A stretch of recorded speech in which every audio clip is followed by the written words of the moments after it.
Hey guys, I'm going to show you how to get started with your paper mache masks.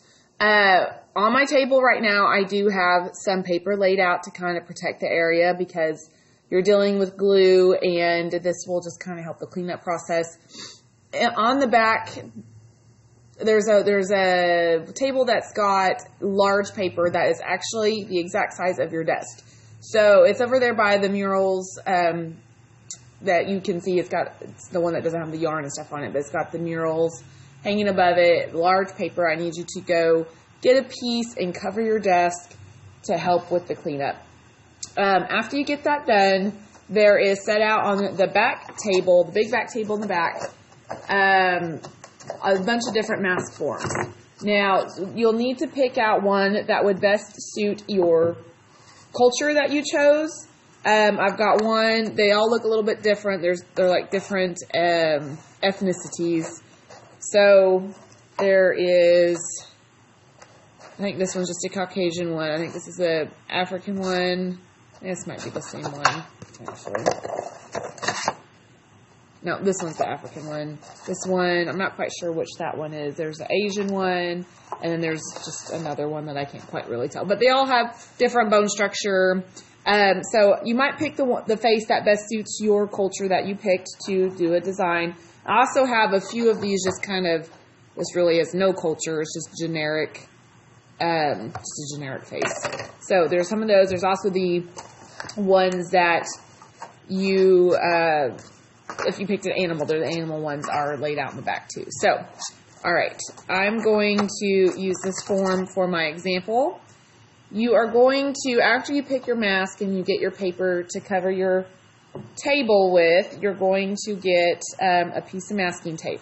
Now, we're going to put this piece of masking tape on the forehead of our form on the outside, because we're going to actually, well, I guess it depends. If you want, okay, so here's the thing. If you want to have your face have really clear facial features, you're gonna put your paper mache stuff on the inside because it pushes into these shapes better. So when you pop it out, the creases are really nice. If you are gonna plan on like changing the face and you're just kind of using this mask shape to get the base structure, but you're planning on adding a lot of the 3D stuff that we can add to it to make a longer nose or bigger eyebrows, like just kind of depends on your design. If you're really just needing to elongate the face, say you're using a horse mask to make a really long African mask, and then you probably want to build on the outside. So again, do you want those facial creases nice and clear? Maybe you're only arcing an eyebrow up a bit more, then you would probably still want the face creases and would want to build on the inside. So if you're building on the inside, for the details, put the tape on the outside. If you're building on the outside, put the tape on the inside, okay? In the beginning stages, until you really start painting or adding your extra material, they're all going to look the same. So you need to make sure you do that and you put your name on it, okay? So I've got my name on mine now. All right, so you're going to, I don't have enough cups of glue for everybody to have their own cup. At least I don't think so. So you're probably going to have to share a cup of glue with someone, and you'll probably have to share some newspaper. I've got some newspaper that's been shredded in the past by other students, and they're extra, so we're going to use these up first, and then we will tear more if we need to, but tearing is really easy. You just kind of do it in strips and then break the strips up. But anyway, so I've got a stack of paper, and then in this cup I have watered down Elmer's glue. It looks like milk, but do not drink it. It is watered down Elmer's glue. I like using this better than like the flour and water mixture or the paper paste because I feel like it just holds the best. And it's really easy to mix up. Just water it down. So this is really easy. There's not a whole lot to it. Again, I'm building on the inside, so I've got my mask flipped over. And you're going to just dip your paper into the glue, kind of submerge it, and then kind of let the excess ring back off into the glue, and then you're just going to lay it into your form. Now, You do want, like you noticed I put this larger piece in the forehead.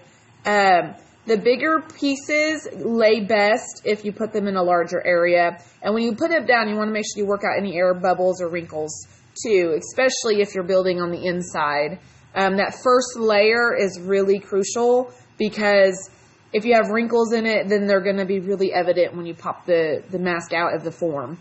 So if you're building on the outside, that first layer is really not going to be that big of a deal because it's going to be under other layers, especially if you're building up other stuff on top of it.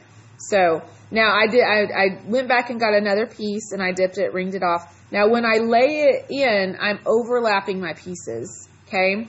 You got to make sure you overlap it. That's what helps build the strength of the mask, is by overlapping and layering. And you're going to have to layer a good amount of like 3 to 5 layers. It just kind of depends on how thick the glue mixture is that you're using and whatnot. But we'll check after 3 layers, a minimum of 3 layers, because you have to remember each layer is paper thin. So you want it to be a good and sturdy mask. So it's gonna require layers. Again, I'm working out my wrinkles and I'm overlapping. Now, when you get into the smaller, especially the nose, that area can be the trickiest part. You really want to start using smaller pieces, especially for the areas you're laying in. So like the bridge here, this long piece, and feel free, you'll probably have to rip some of these pieces down a little bit more to get into the nose. And once you get that first layer down, you don't have to be as careful on the remaining layers, but that first layer, you really want to take a little bit more care with the size of your pieces and them overlapping, working out those air pockets. And sometimes if you can't work out an air pocket, you have to maybe just go back in and just create a rip in that piece, and that's fine too. You're going to layer over it anyways. But you just, again, the air pockets you want to get out, the creases you want to get out. Now, you're not going to be able to avoid, not having any air pockets or any creases. That's just kind of the part of working with paper. But do what you can to kind of make it as smooth as possible if you're working on the inside of your mask. If you're working on the outside of your mask, you still want to make sure that you do work out those, but it's not as a big of a deal if you miss it, because again, you're going to layer it up. But if you have a bunch of wrinkles on that first layer, all your other layers are going to probably have are going to show that evidence of the wrinkles on the bottom. So you still want to work out those layers, those pockets and stuff. But again, it's just not quite a big deal if you're going to add more and more of that 3D stuff to, change the overall shape. So anyways, that is the basics of paper mache. It's really simple. It is messy. If you have your own paintbrushes, you can use your paintbrush to dip into the glue and apply it. But if you're not going to use mine, I'm going to put my paintbrushes up. So if you have your own, you're welcome to do that. That might make it a little bit easier for you. So, all right, guys, have fun.